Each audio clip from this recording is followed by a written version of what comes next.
Au nom d'Allah, le tout miséricordieux, le très miséricordieux. Que Dieu répande sa grâce sur le prophète compatissant et miséricordieux.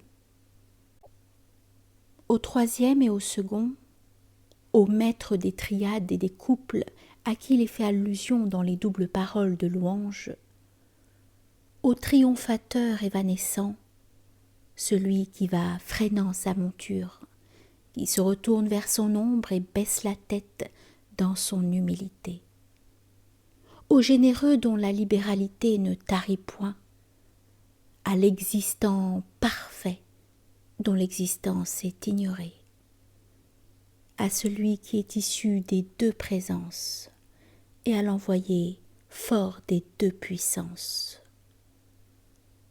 à celui dont les fondements sont assurés, la possibilité escomptée et la place reconnue, à celui par le canal subtil duquel le donateur dispense ses bienfaits, à celui qui est la réalité du temps, le terme des désirs, l'assise du tout miséricordieux, la réalité subtile de l'instant, le sultan des hommes et des djinns, génie, fils de génie, prunelle de l'œil en l'homme, au donateur bienfaisant.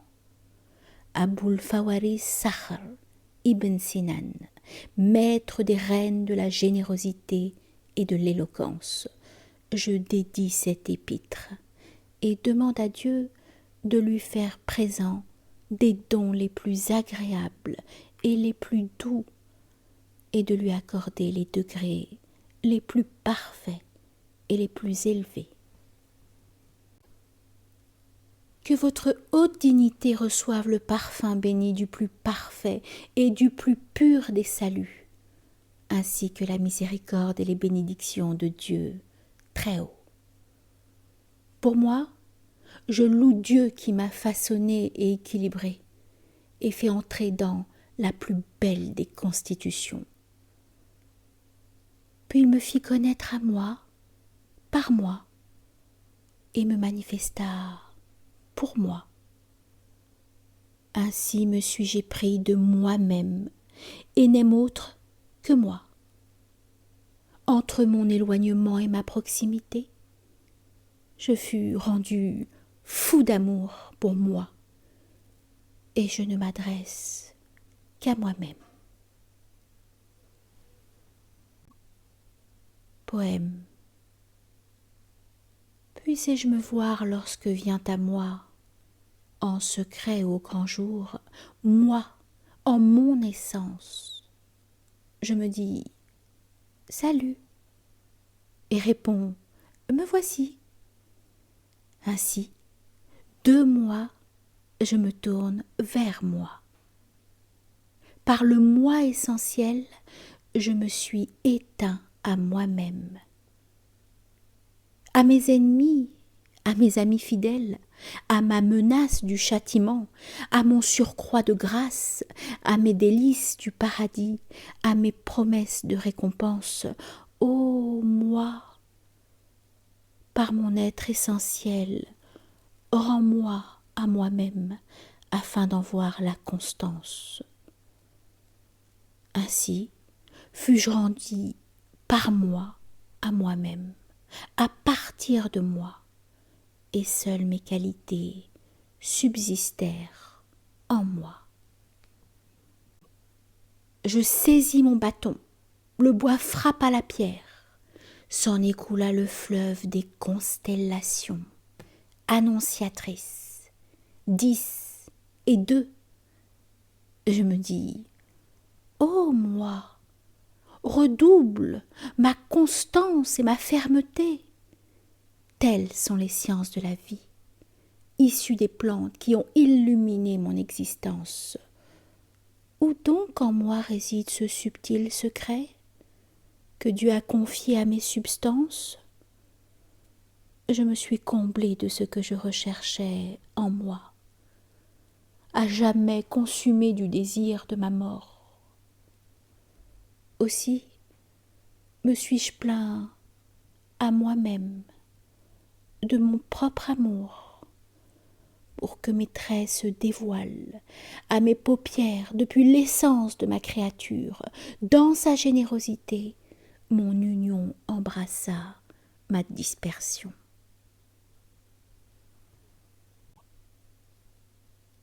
Dans la passion, l'essence se réunit à l'essence, pour l'amour de mon essence tout au long de ma vie. Je ne me tiens pas rigueur de ma dureté, ni de ma longue rupture, ni de mes fautes. Je suis mon bien-aimé et mon amant, et mon jeune homme et ma jeune fille. Cette lettre me vient de la ville située sur la ligne de l'équateur, déterminée par son plan, fortifiée par les puissances spirituelles. Mont Sinaï, cité sûre, façonnée d'eau et d'argile, réunissant la plus belle des constitutions, au plus inférieur des degrés. Cette lettre m'apprend ce qui est advenu entre moi et moi-même, et ce que ma créature a contemplé d'elle-même. Les enseignes de la contemplation s'étaient levées pour nous. Nous avions été soulagés des souffrances du combat spirituel, et l'harmonie comme l'entraide régnait entre nous. Alors, j'enfourchais le bourraq de l'aspiration, sorti du cycle de cette affliction, et tombais dans la mer de la matière primordiale. À la vision de l'autre monde et du nôtre, je m'écriais « Malheur à ceux qui nient l'existence des jardins du paradis, la demeure de vie, le badinage des éphèbes, l'étreinte des belles houris et l'union des corps avec les corps. » Celui qui voit le conservateur affirme par là l'existence du locuteur, car par son équilibre, l'axe ne saurait osciller. J'ai compris ici que ceux qui nient la résurrection des corps ne cessent d'osciller d'un côté ou de l'autre et restent pris dans les entraves du 4 et du 2.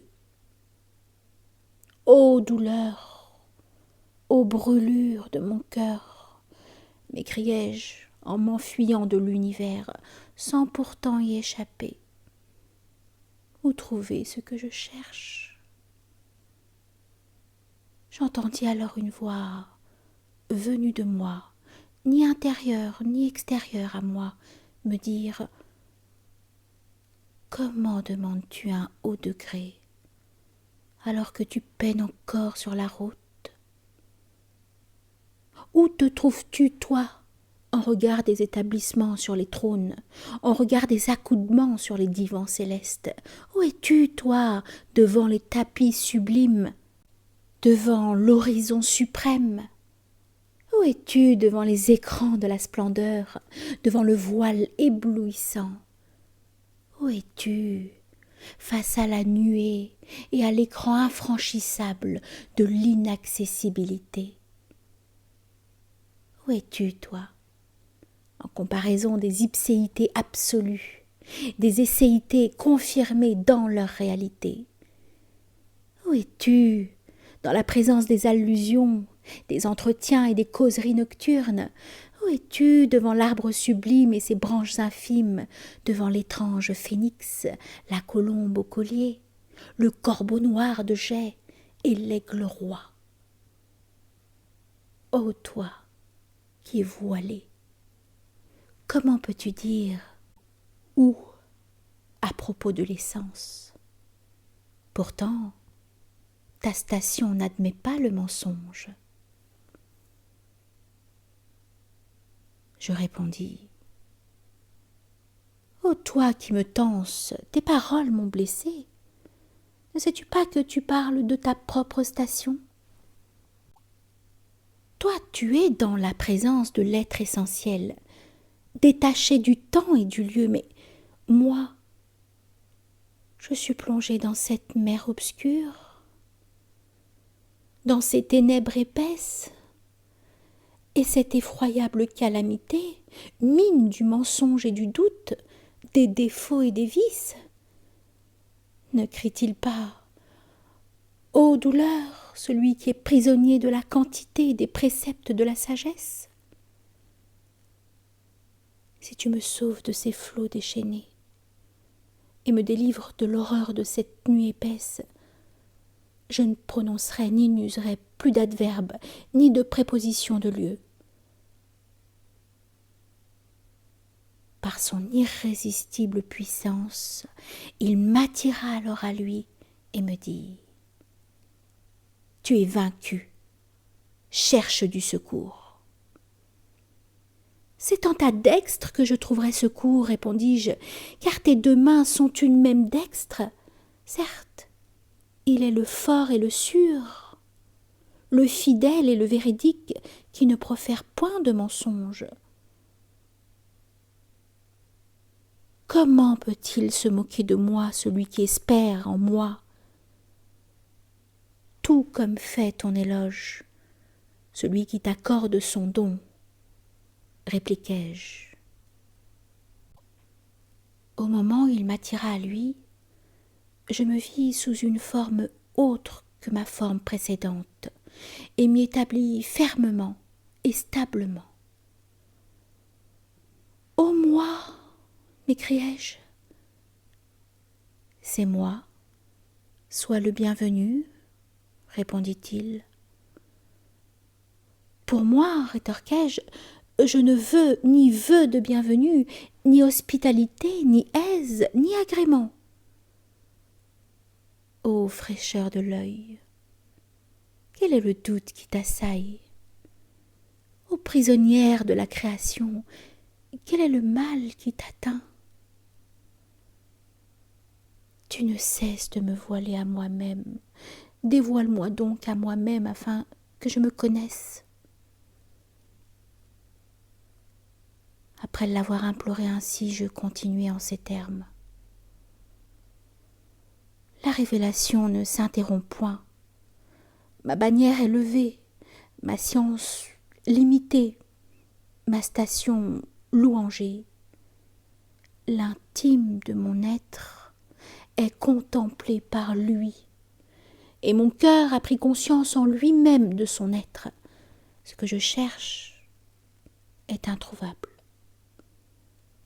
Dans mon univers, je suis adorée. On m'appelle la parole de l'existence. Si ces entités essentielles disparaissent, si ces créatures s'évanouissaient, et si je me retirais de l'établissement du tout miséricordieux sur le trône et d'union seigneuriale, je pourrais me réjouir du regard divin et ne pas souffrir de ce don. Il me répondit: voici que les calames ont disparu, que les enseignes ont été ôtées, les noms effacés, l'établissement sur le trône voilé, les tablettes distribuées, les cœurs et les esprits perdus. Cependant, il te faut encore connaître l'obscurité de l'épais jardin du paradis, le cercle de l'eau, le calame suprême, le premier pas, le noun caché et la droite bien gardée. En entendant ces paroles, je compris qu'une trace de la créature se trouvait encore devant moi, et craignis qu'elle ne m'arrêtât si près du but. M'élevant hors de cette profonde obscurité, je laissai là le bourraque de l'aspiration, et fus alors transporté sur les trônes des grâces subtiles et les accoudoirs des couches célestes, jusqu'à la station de l'allégresse, où je me mis à osciller comme une lampe suspendue. Qu'ai-je donc à être pris par l'état de l'audition spirituelle, Samar? Me demandai-je. C'est la beauté du rythme qui t'a mis en mouvement, me répondit-on. Je ne l'ai pas ressenti, dis-je. Prends garde, m'avertit-il, car tu es en toi et non pas en lui. La réalité se passe des rythmes du chant. Ce qu'elle demande, c'est l'extinction dans l'extinction. À peine eus-je prononcé ces mots qu'un voile s'abaissa entre mon essence et l'essence de mon essence, ou entre mon œil et l'œil de mon œil, et les sépara. Puis il me demanda: « Où te trouves-tu par rapport au monde et à moi ?» Entre la lassitude et l'espérance, répondis-je. Je vise la nuée et je me retrouve dans l'eau. Mon esprit est dans le ciel, mon trône dans la poussière de la matière primordiale. Ma famille réside dans le pays de Saba. Ma royauté provient de l'établissement divin sur le trône, et mon autorité réside dans les 2 pieds de l'équivalence posés sur le tabouret. Mes astres voguent dans la sphère céleste. Mon voile, c'est l'ange, et mon obscurité, la matière primordiale. Mon épreuve est en ce monde. Mon commencement est le premier pas dans la vie future, tandis que ma fin est dans la demeure dernière. Je tiens mon amitié intime d'Abraham, l'intime de Dieu. Mes entretiens avec Dieu de Moïse, celui à qui Dieu a parlé. Mon vicariat d'Aaron le sage. Mon élévation d'Idriss. Ma forme de Joseph. Mes connaissances dans leur diversité et leur multiplicité de Jésus. Mon corps d'Adam, le Père des hommes. Mon cœur d'Abraham, le plus grand des seigneurs. Enfin, ma constitution physique me vient de l'élément quadruple. Il ajouta: « Voici ce que tu as reçu de mon être créaturel. Mais où est donc ce que tu dois recevoir de mon être essentiel ?» « Ô toi qui parles par allusion, répondis-je, une relation avec un autre s'établit par son contraire ou son semblable, et quand cette similitude est inhérente à cette relation, elle l'est essentiellement et nécessairement. Je parle de la relation du semblable avec son semblable, précisa-t-il. Ma trace est la tienne, et ma qualité est la tienne. Il est préférable d'exprimer ceci sous forme synthétique plutôt qu'analytique à cause des étrangers. Tu dis vrai, approuva-t-il. Mais où se trouve la relation de l'être avec son contraire, selon la réalité et sans détour? Mon inexistence implique ton existence. Mon avarice, ta générosité. Mon mutisme, ta parole.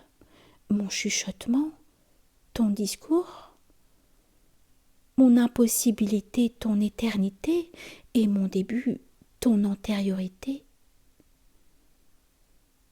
Je sais que maintenant tu sais, s'écria-t-il, combien est excellent ton jugement. L'arbre universel du jardin, arbre de l'identité, me fut dévoilé. Je vis donc un arbre dont la racine est inébranlable et la ramure dans le ciel. Son fruit est dans la main du Dieu assis sur le trône. Dans ses branches et sa frondaison se tiennent le corbeau ainsi que l'étrange phénix. À son faîte sont perchés l'aigle et la colombe à collier. Je saluai cet arbre qui me rendit une salutation plus excellente encore en disant: « Écoute, toi qui chemines sur la voie et es maître de toi. »